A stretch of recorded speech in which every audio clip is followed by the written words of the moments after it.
So can you take all of the words and move them around and just, you know, add Oh to? no, just cut out parts.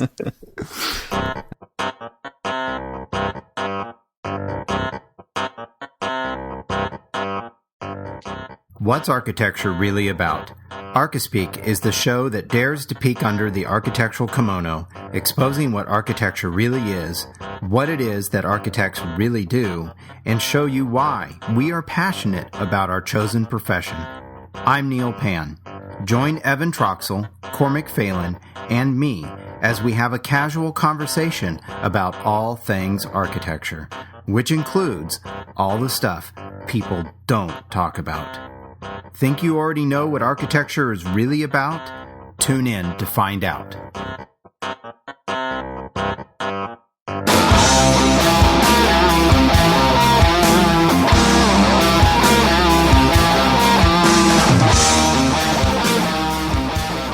It's time for some Archispeak. Hey, Evan. Yeah. What was camaraderie supposed to be? What was your thoughts there? Oh, I'm just thinking about this lately. It's the lack of camaraderie within offices right now. Even in architecture as a bigger picture, you know, the NCARB, the testing, that's kind of what got me onto this was just, you know, like I think there used to be a lot more camaraderie, like the way that you did it, Neil, where everybody went in together and did it together. And it was this rite of passage together. And now it's like a standardized test that you can take anytime, and it's anonymous. It's just the bean counters have weaseled their way into our profession in every single manner that they possibly can, and if made it as efficient as possible. And so now it's no longer an art form; it's an efficiency exercise. Well, You know? do you think that one of the reasons that is because of the economy? That maybe it's because everybody's good. I think it happened before that, but I think it's amplified because everyone's scared, Exactly. right? I mean, you've had slew of layoffs. You've had graduates who aren't getting jobs, fresh out of college and stuff. And so really, it's only amplified the me culture that existed in the first place. And so now it's everybody for themselves and damn the team. And it's a shame that that's happening. And yeah, I see it.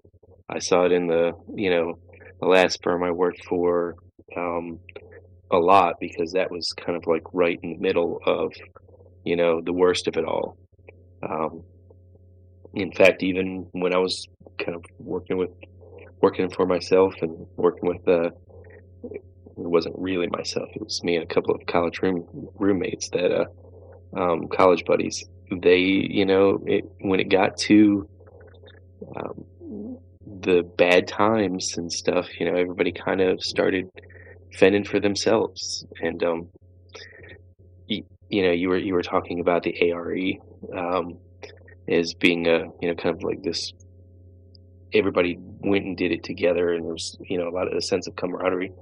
There was even I guess like the firm when I moved up to DC, the firm that I worked for, they it was coming out of, well, it was '08, so it was still pretty bad. But as an incentive, they brought everybody in, telling them that if you take the ARE, we'll support you, we'll pay for your test, we'll you've got a guaranteed raise. It was actually even in your contract that you got a guaranteed raise if you pass the test. Even for lead, they would give you they had a $500 bonus if you got your lead, and they would pay for the test if you passed. That's gone away. I mean, I don't see as many incentives in new jobs or offered to new hires. That incentive's gone. It's just my incentive is the job.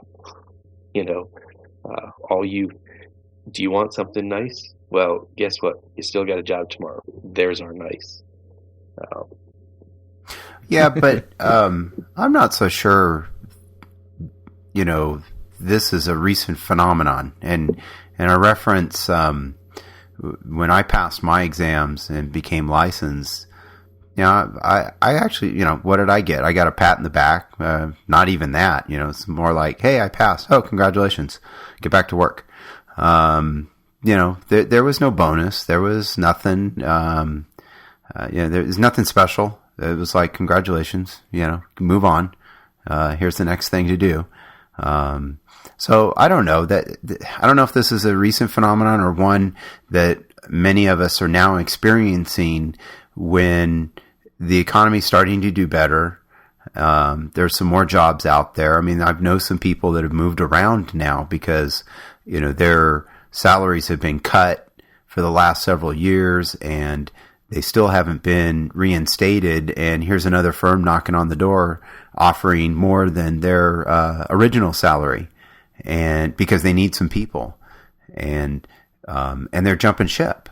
And so there is some competition raising up, and you don't see other firms stepping up to say, okay, no, we'll keep you, we'll match the offer or something. They're just letting people go, and maybe that has more to do with their economic situation. But you mentioned camaraderie when it came to the test, Evan, or taking the exams to become licensed. And I know when I took it, they were only offered like once a year. It was around July or June, in early to mid June. And it was like almost like a little class reunion, because I was on the quarter system, so I didn't graduate until middle June, and so it was too late to take those exams, and so you had to wait for the next year. And so when you took it, anybody that lived, it was only given in Northern California and Southern California, so you kind of had to go there, and you'd see all these people you graduated with the year before, and there was a big team effort, not necessarily in the studying, but just hey, you see everybody, because when you took the test, when I took it, it wasn't, you didn't walk into, a room full of computers with dividers and you sit down and nobody sees you, nobody talks. Nobody talked when I took it. Of course, you can't talk during the exam, but, you'd walk into a big giant auditorium. And, right. You'd sit down at these 6-foot long tables and you'd bring in your drafting board, depends on whether that you were taking graphic exams or not. But, those tests were given, over a 4-day period. So you'd come in, 8 o'clock Monday morning and take exams, written or graphic, all day long till like 5 in the afternoon on Monday. And you'd turn around and come back on Tuesday and Wednesday and do the exact same thing. And then on Thursday, you'd come in at 7 and you'd start the 12-hour building design exam. And that went from 8 in the morning to 8 at night. No breaks. You bring whatever food and drink you want to take. There's no lunch breaks. And you're given everything and instructions between 7 and 8, and they start the clock, and that's it. Yeah, it's more like almost like being in studio, right? I mean, except with the added pressure. Well, yeah, certainly the added pressure and the fact that you can't really talk to anybody. They even have proctors standing in the bathrooms. I'd hate to have that job all day long. I guess my point more is not on the outcome of the exam and camaraderie that has to do with that. Even though, with social media, with Twitter and stuff, there definitely is some camaraderie amongst smaller groups of people. That's true. Who are rooting for each other when they're taking these anonymous exams. But I guess I'm talking more about the experience of what you're talking about right now. When everybody's there, when they used to do it down here in Southern California, everyone went to the Fairplex and they went into one of the giant buildings and they had all the tables like you're talking right. about, and you bring in your stuff and everybody just does it together. And that's why I kind of draw the parallel to a rite of passage, because everybody's there in this group that just accomplished school together. And now I don't know, I definitely don't think it's any easier. I know that some people say that, because my experience is that it's is probably one of the hardest things I've ever done. But now it is completely up to you. And I would even say that the outcome, or, the reason to do it, Cormac, back to your point, there almost is zero reason to do it if you're working in a big firm, bonus wise or anything like that. I mean, you really have to want to just do it for yourself, I think.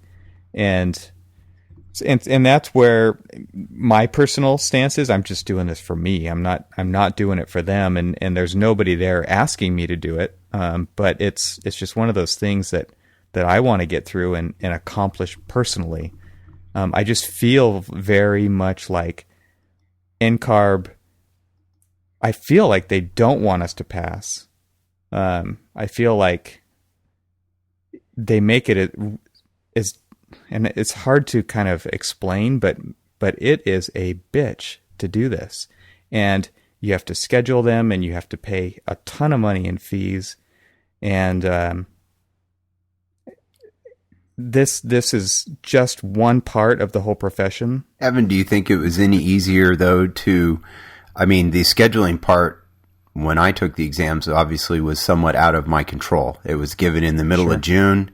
You had to take a week off of work. A lot of places, didn't pay you for it. My first, times taking it, I had to take my 1 week of vacation that I got every year. Yeah. And that didn't include the probably week previous to the exams that I took off on my own, just unpaid, so that I could spend studying for 9 exams. Yeah, I don't think it's any different. It's just split up now, right? Yeah. I mean, it's the same thing. You just have to I do think it makes it a lot easier for life to get in the way, because exactly. When it's given one time a year in June.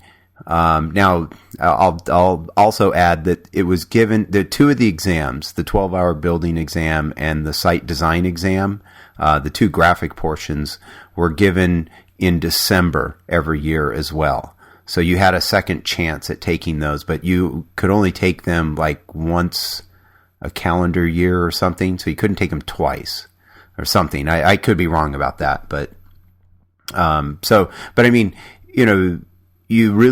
that deadline of June was right in front of you, and you couldn't go, okay, well, I'll schedule it, for next month. Oh, well, something came up. I'll bump it to the next month after that. Oh, something came up again.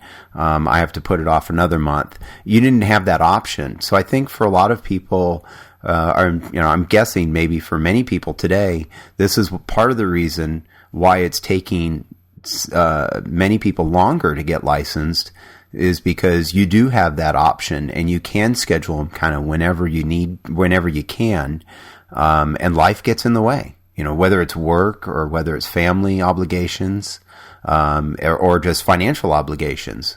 These exams are a bit more expensive than when I took them. And then you have IDP as well. When I passed in California, there was no IDP. And so I didn't have to go through that process. It's different now. You do have to do it. That's another added expense. It probably doubles the cost of what it was when I passed the exams. So, and then it adds a whole lot of time. And, I have some my own issues really with IDP, is that if you're working for, say, a smaller firm that doesn't do all the different aspects that are required by IDP, or you may not have the opportunity at the office you work at to do a certain piece of it. And it's like, okay, well, how do you handle that? And maybe there are ways to handle these parts of IDP that, an office, a certain type of office may not offer. And you may have a great job. You may love what you do. Well, now you're stuck. How do you get this other experience? Well, there are a lot. I mean, speaking from experience with, like, say, AIA Tampa Bay, if you worked for a firm that didn't quite cover the cross-section of requirements that you needed for IDP, they would, you could sign up for different type of mentoring programs that you could go out and, seek out that additional, IDP requirements and stuff. So it was good. And then, a lot of times I know people who were working for more residential firms that really didn't have the opportunity to do some, larger scale CA, type requirements and, Right. contract management and stuff like that, that, they would basically kind of partner up with some friends that they knew at another firm and get, Okay. kind of convince that other mentor from, their buddies to kind of mentor them. And there are ways. I mean, obviously if you're, Well, that's good. I mean, that's good. yeah, I mean, obviously if you're trying to actually get out there and get your license, you're going to find a way. I mean, there is things that I worry about with NCARB, and that is there is the opportunity to basically cheat the system and just get somebody to sign off on your hours and whether you earned them or not. And that to me kind of worries me. But, I mean, we've had several Twitter conversations / debates about experience and when experience comes in, and I don't want to get into it now, but you can get that experience back if you've, not to say anybody's cheating out there, but I mean, if you're not getting all of your hours or something and you kind of have somebody rubber stamp it and you're able to pass the test, you're going to get your experience somehow. But I was thinking about when you guys were talking, especially Neil, when you were talking about basically the old school way of taking the test. You were absolutely right. I mean, the way that you can basically schedule it whenever you feel like it now, and you didn't have this rigid once a year, twice a year type opportunity, and that was all you got. It makes it a lot easier to, speaking from experience, it makes it a lot easier to just keep letting it slide, and then you realize, wow, I haven't taken a test in a year, 2 years, 3 years, 5 years, and it just, life gets in the way, but it just makes things, it's just so much easier just to let it slide. But then there's one other thing that I was thinking about when you guys were talking, and that is, and Evan, you brought this up, firms don't really use your license even if you had it. So where's the incentive of getting your license if you're not going to be responsible for signing and sealing documents? You're simply just there as a number of registered architects on the marketing brochure, or when you're going after, you're answering an RFQ and you're putting together your forms for, firm qualification. They say, well, how many registered architects do you have? And, they list you as one of, the many people that are registered. But what do you really do with it? You don't. Typically I've seen, most firms have one or two guys, and they're usually the partners that sign and seal everything. Yeah, and I don't think that's the reason why a lot of people get their license. There's a lot of people who have them who never sign the documents. But I think it definitely adds a level of professionalism to you, as a person and what you represent. Don't you think? For me, it was a goal.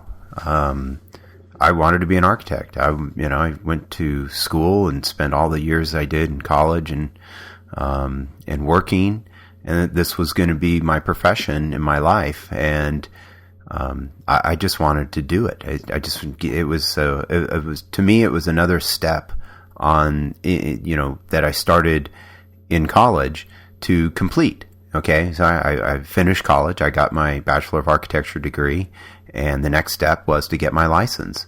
And it didn't matter whether or not, to me, just personally, it didn't matter if I got, the ability to sign drawings or take on that responsibility. It was, no, this is the next step in me becoming an architect. And then, on a more lighter note, it certainly made it easier when you meet people to say, well, what do you do? Well, you know what? I'm an architect, damn it. Exactly. You don't have to skirt around. Well, yeah, I draw stuff. Well, yeah, well, screw it. I'm an architect. Yeah, well, not really, but yes, that's kind of what I do. Yeah, that whole legal issue of using the term and stuff like that.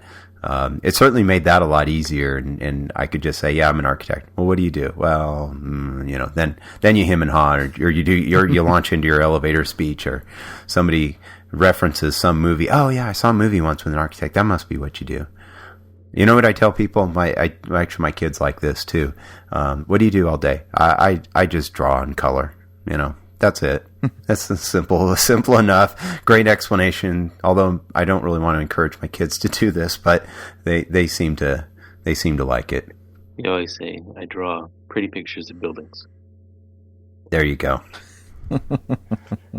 My big box of crayons. Yeah, I guess that the whole idea of the camaraderie thing is, this is kind of a tangent to that, or what this current discussion, but I mean, really feel like our profession is suffering from a lack of it. It does feel like what you were saying, Cormac, about how it's everyone for themselves, and I feel like it's hard for people to find mentors when there's that situation going on in places that we work.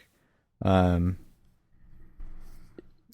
was, Andrew and you, and there was a bunch of people kind of chiming in on Twitter about the business side of architecture, and I think that there's, it's been my experience that side of the business is not very transparent, and it's hard to get a foot into it to figure out what's going on and to learn when I feel like it's our firm's leadership's responsibility to be teaching the next generation how to do that and how to do that well. But I also feel like there's some lack in that as well. And so I'm wondering if the profession is getting hurt even more than it already is by this. And I don't know if it's driven by the economy or if it's just something that's just gotten worse, or maybe that's just my perception. Well, I always talk about, the profession and their lack of foresight.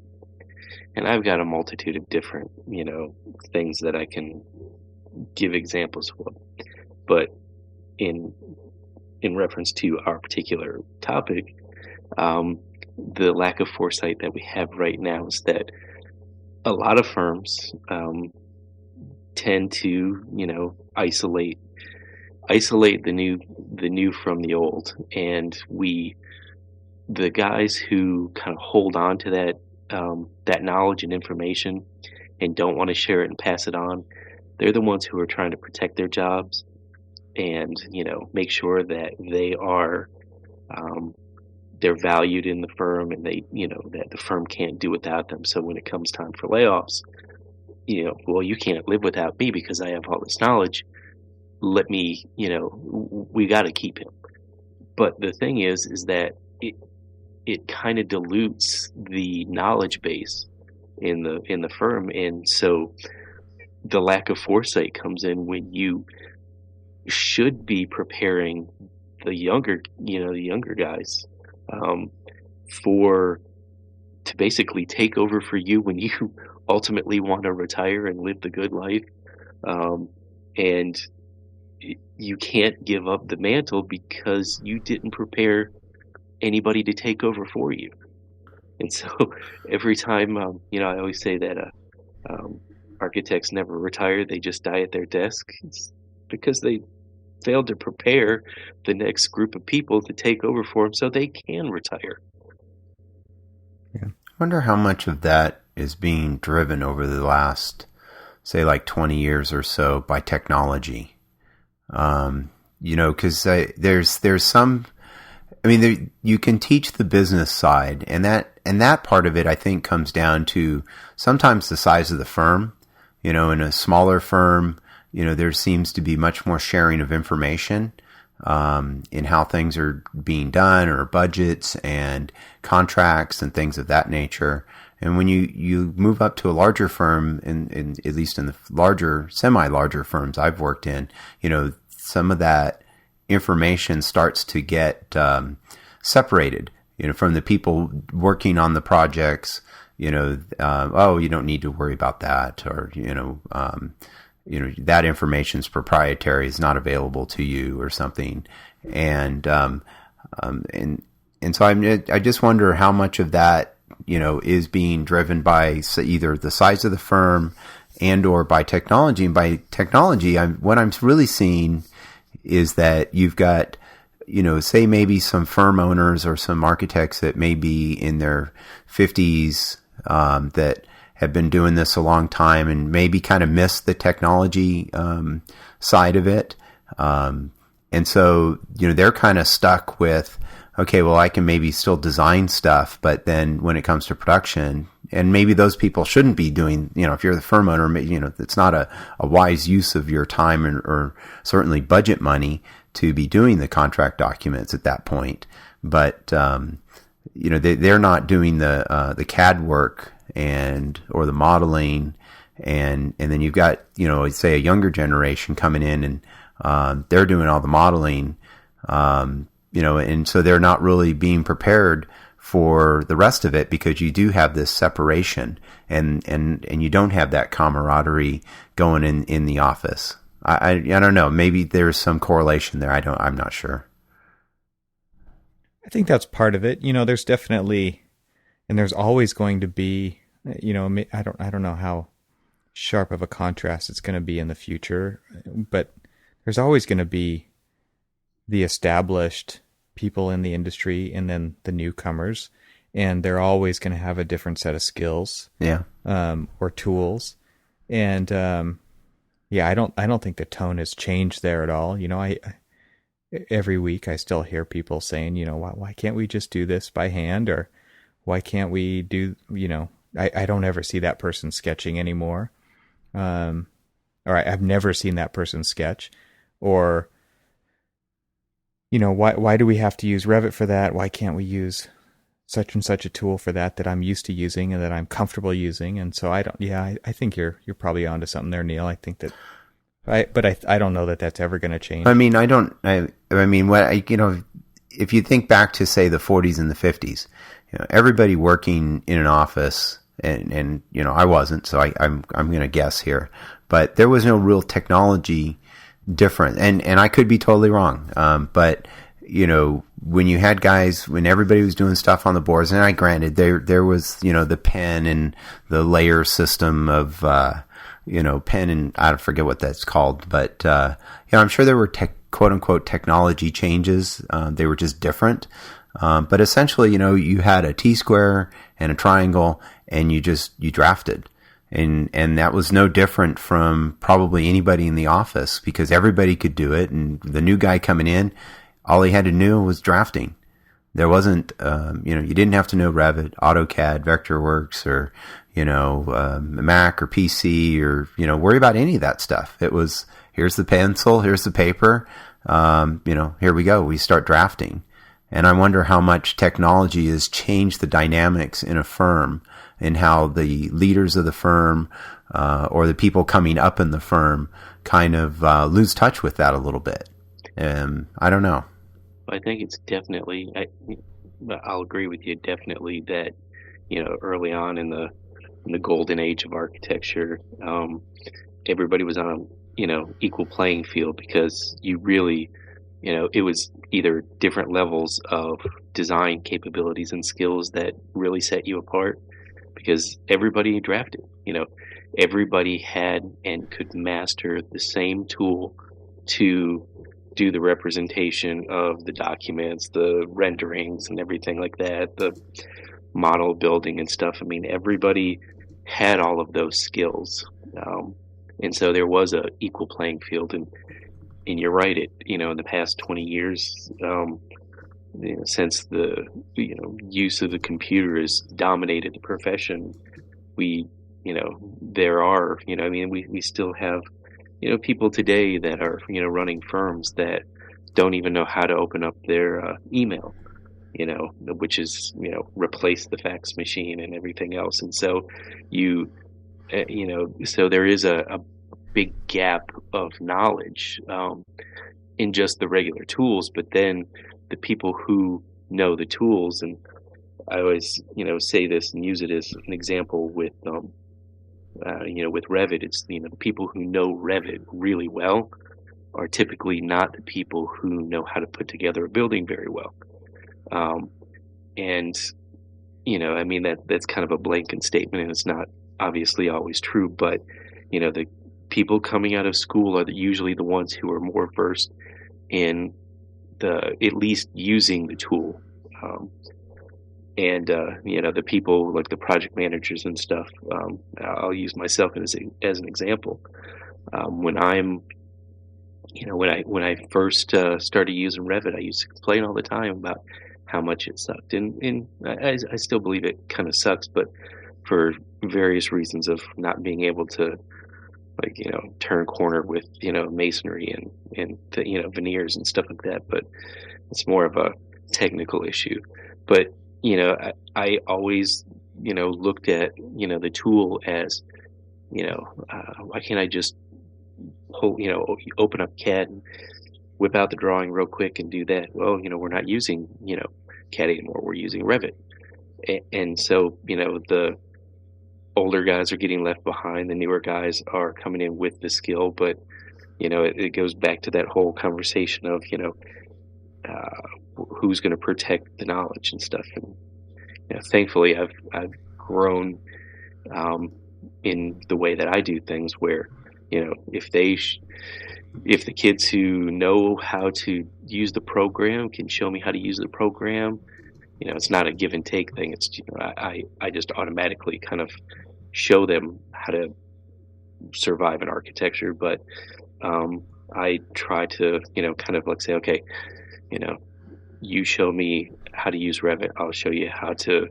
translate the design from the design to construction documents and detail it out and get it ready for bid, and so on and so forth.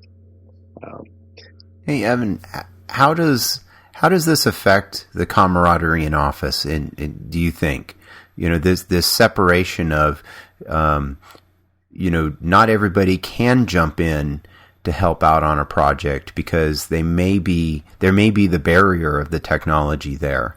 So not everybody can. And how do you think that might affect or is affecting that camaraderie? One way that I definitely see that happen is when you get somebody's on the team who's like a senior something or other, and they don't know how to use the tools, and you've got a deadline, and they are the ones who don't stick around, and they're using it as an excuse. That's when it affects camaraderie, right? Because your quote-unquote leaders are not staying to get the job done. And that's one thing I really appreciate about my mentor at work is he is there until we say it's done. But I see other people in the office who they show up late and they leave early, and that's one of their excuses of why they can't be working on the projects, because they don't know how to use the tools. And I definitely think that affects a team when, especially the young people who are very young in their career, don't see the leadership sticking around to get the job done. You're starting to foster a culture that just is pretty selfish. Agreed. So let me ask you this, because this is always, something that, the observation of the typical architect is the ego. How do we see, opinion to you guys is, how do you see ego of the architect, affecting camaraderie? Because I work in the design side of things for the most part, I think a lot of people confuse. You probably aren't expecting what I'm what I might be getting into here, but I think a lot of people confuse ego with confidence. And you kind of, going through school, presenting things in front of groups of people, going in front of city councils and school boards, you grow a thick skin, right? Absolutely. I mean, Cormac, Absolutely. especially, you're doing this stuff, and you hear a lot of people, I don't like, and to a certain point, we, instead of hearing I don't like, we hear an issue that needs to be resolved. But I think that because we present things confidently in front of people, and this is another conversation I've had at work with people, it's confused as ego because you can get up there and so confidently present an idea, and you do have a lot of answers for their questions. So I think sometimes ego's misconstrued that way, but I also do see, I think what you're talking about maybe is the architects who wear capes, Yeah. and they can do no wrong, and what they say goes. And I definitely can. That kind of goes back to what I was just saying before about the selfishness part of it, where it's more of a dictatorship. And I definitely see that hurting teams, because that is not an environment that fosters everybody's ideas on a level playing field. It's more of a what I say, you do it. And that was more of what I was referring to, because I will totally agree with you on the first point you were making. I mean, a lot of people do misconstrue experience, confidence, and just, basic day-to-day knowledge, and the confidence in that, they think that that's ego. And rarely is that really the intention of the person that, they may think, he's just arrogant and stuff. It's the dangerous arrogance that I'm more talking about, the poisonous one that you're referring to, of the one who, they the telltale sign is when they're using Archispeak, exactly. Right? Well, or they're wearing a cape, right? Well, yes. Well, I mean, even those people who are, using the Archispeak, I mean, not necessarily are they always that arrogant. And I will say that, we probably would say in the profession dealing with some of those guys that, yeah, they are, because they're preaching the kind of holier than thou type, kind of attitude towards everyone else.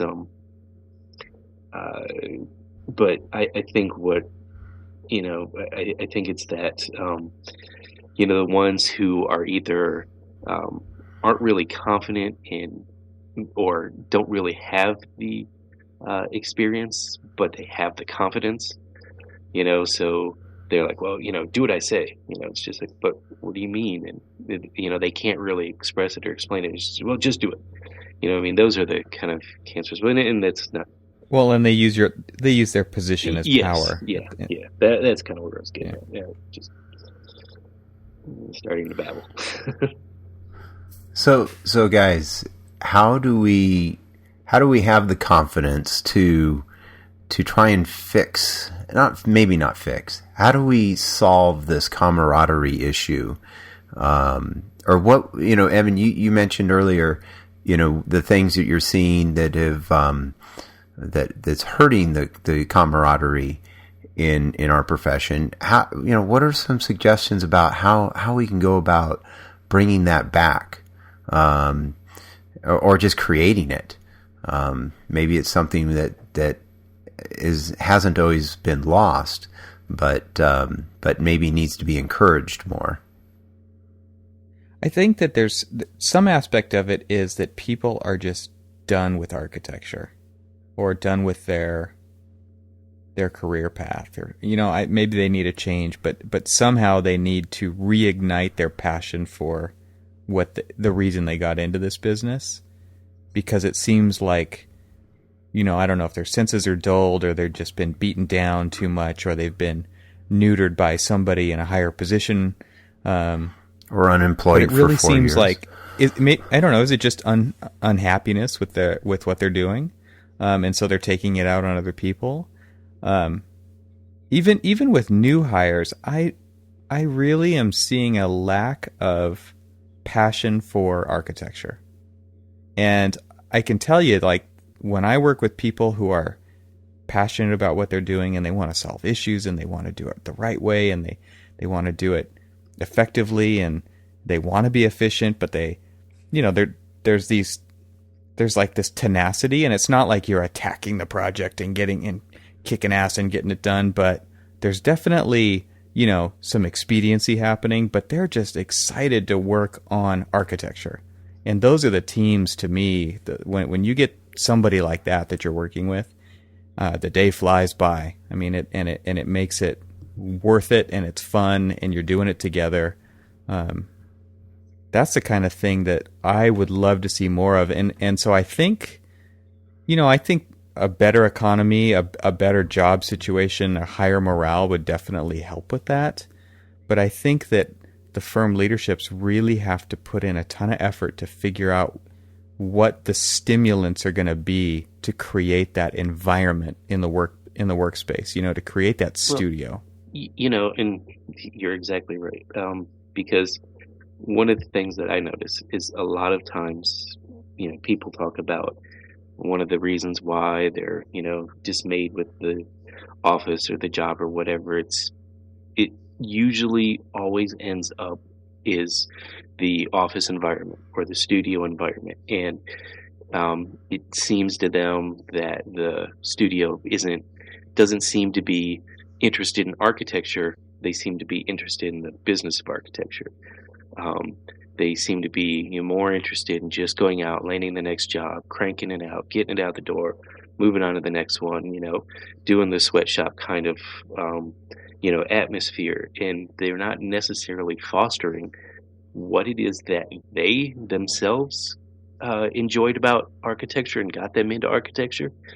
And they're not kind of giving that, same joy and love of architecture to the rest of the team, the rest of, the office, and it could be, as simple as, one of the reasons why I started my little 2-minute sketch that's evolved into this madness that I've been doing is I wanted a mental break from the day. I just wanted to detach a little bit, take a deep breath, do something fun and creative, because not every day you're, cranking out drawings and drawing all these pretty pictures and stuff.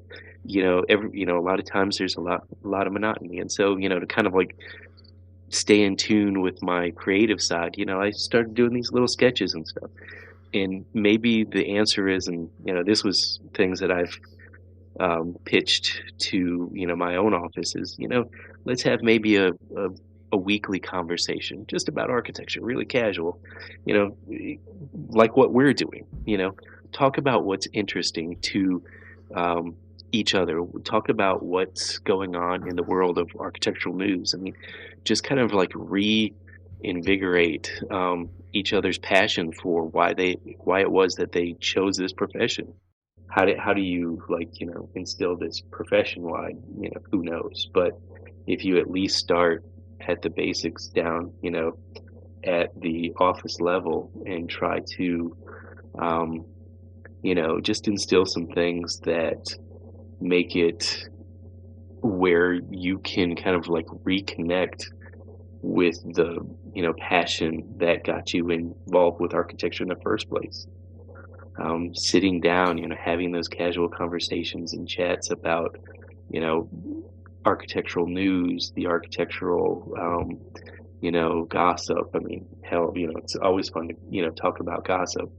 But, what that does is, when you're sitting there talking about, oh, did you see what was going on here in this, on this website or that, or, did you see that, they demoed this building or that, or that they're planning on doing something, you're engaging everybody in something that you have in common with everyone.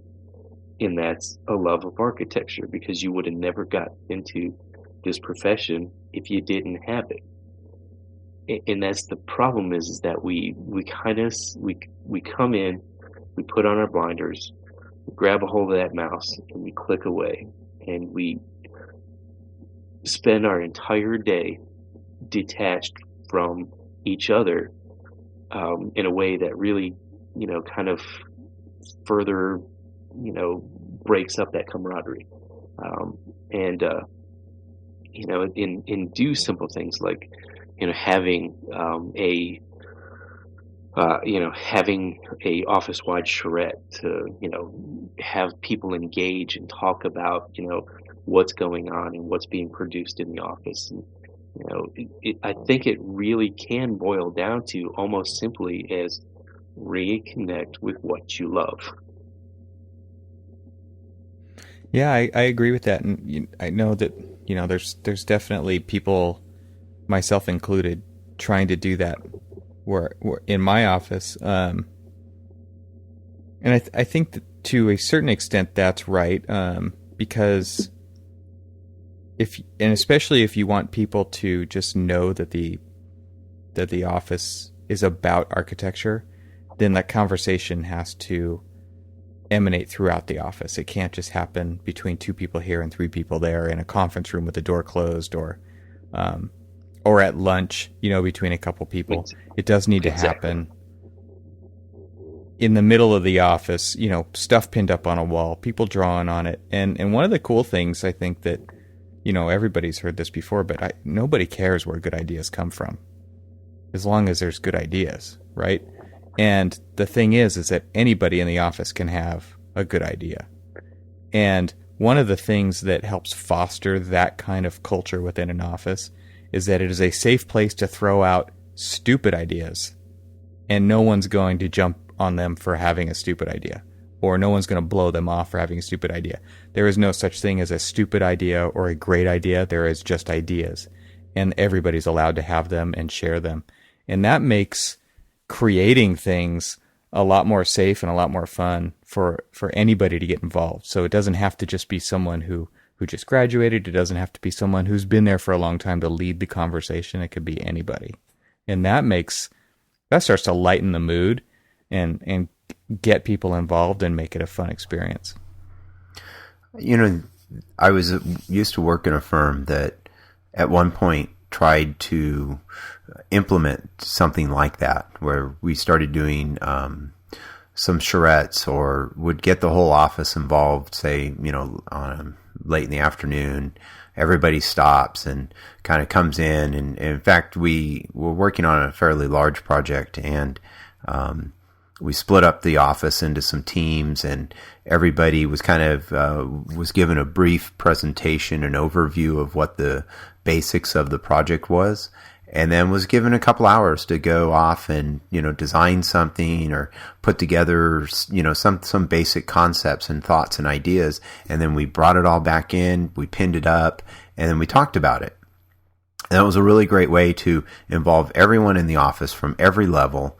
Didn't matter, even receptionist was involved, and that was a really nice, that was a nice thing to do. The only problem was it felt forced, and it wasn't part of and maybe they were trying to change the office culture, and the economy kind of killed them on that. But I mean, they did see the problem and tried to create that camaraderie in the office. The only problem I had with it was that it felt forced. It wasn't part of, this is the way we do things here. And again, maybe they were trying to create that feeling, and that's admirable. I mean, and maybe if they had been given the chance to let that evolve over time, then the office culture could have been created that way, and it wouldn't have felt as forced. But when it feels forced, then it doesn't feel like it's real. And maybe that's just a subtle thing.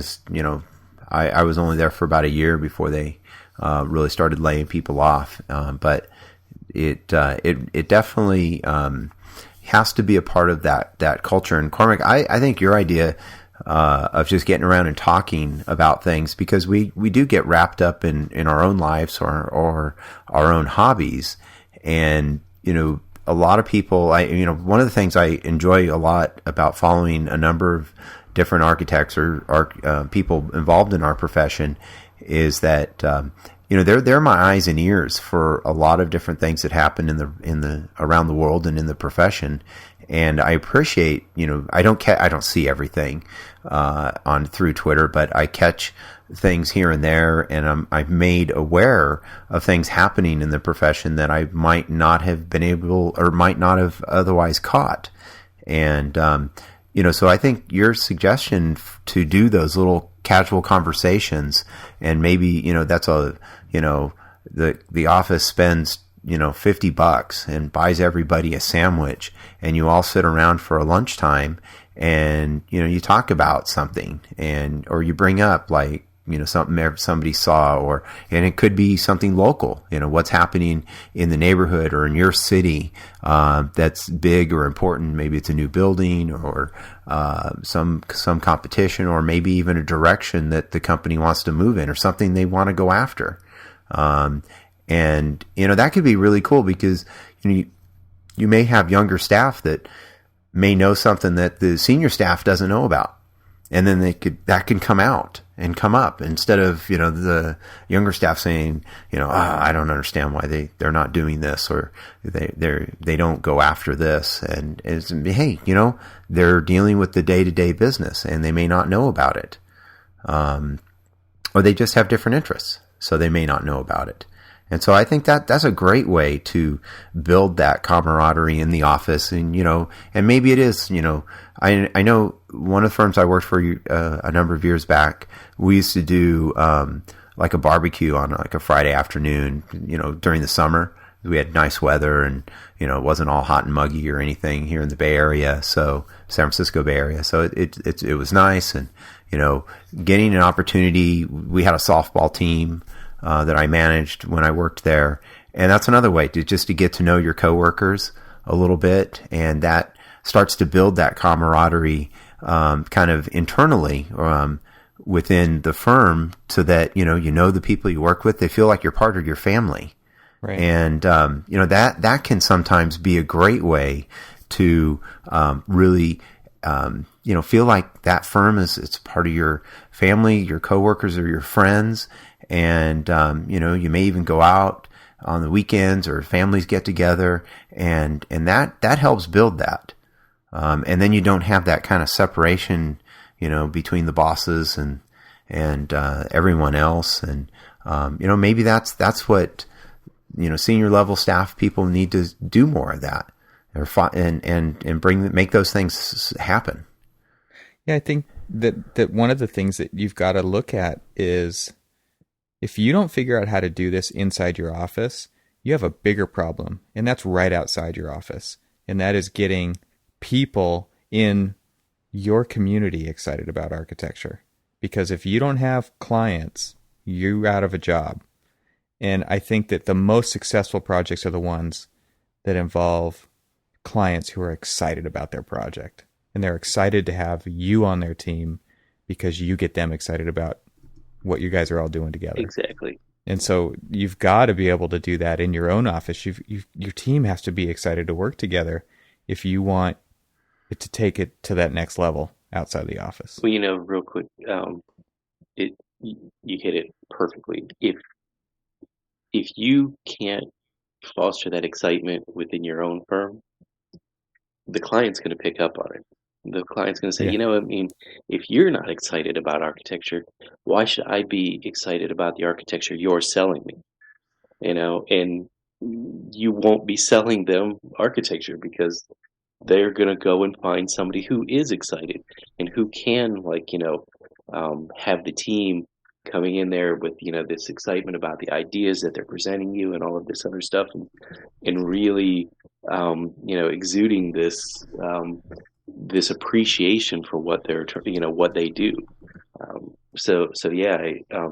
Real quick, another thing. I was thinking about this as Neil, you were talking about ideas, and one thing that can actually work towards the firm's benefit. We had one firm that we had. it was essentially an office standard, is that every project team during each phase of the project, SD, DD, CD, CA would present, the whole project team would present to the rest of the office what's going on with the project. Sometimes it would end up being a charrette. Sometimes it would be a jury. Sometimes it would just be showing everybody what is going on out on the construction site. But it would be a way to kind of show not only, the rest of the office what's going on with your project, but it's a way to kind of integrate a lot of the newer kids. I keep saying kids. A lot of the newer people who are just coming out of college, showing them, what goes on, throughout the entire process of a project. And I was thinking about this. What better way to show some of the more senior staff who's not familiar with a lot of the technology how some of the new process happens than sitting down and giving a presentation, projecting Revit up on the board, showing everybody what it does and what the value of it is, showing everybody what SketchUp can do, showing, giving a presentation through the tools that we are using to let everybody understand what those tools are and what the, maximum capability, or even, what, if maybe somebody's using it who's not quite versed in it and somebody is well versed in it, showing that person who's not well versed in it the full capabilities of it, and almost showing them, I need to go over and talk to Evan because Evan knows this program. He'll show me what I can do and what I'm doing wrong and stuff like that. So it's a way to kind of give everybody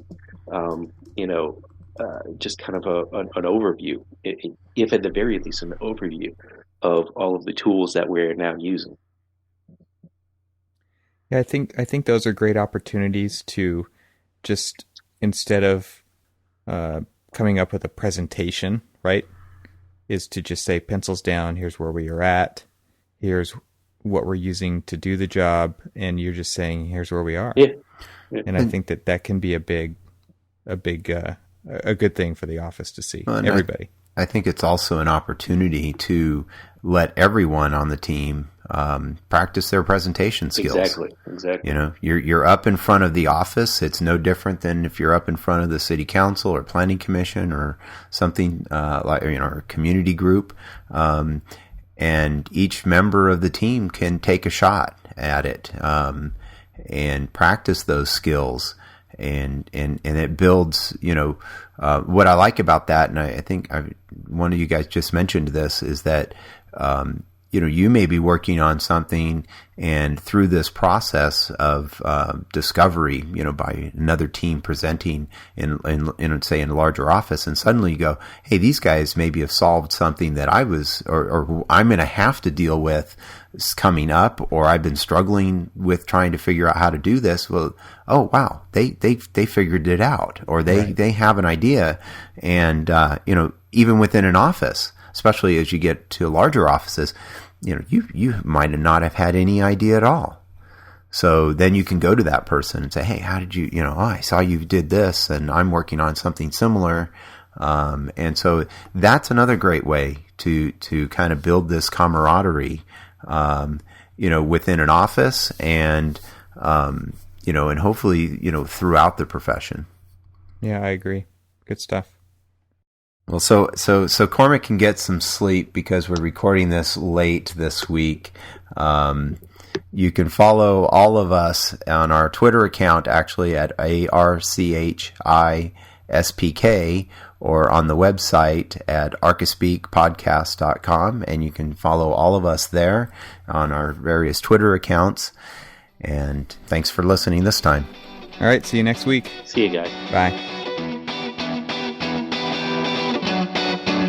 I used to shy away from the stampede. I'd hibernate, hunker down in my heart at all. To get good at the game, I had to grease up my riot gear, and that craving came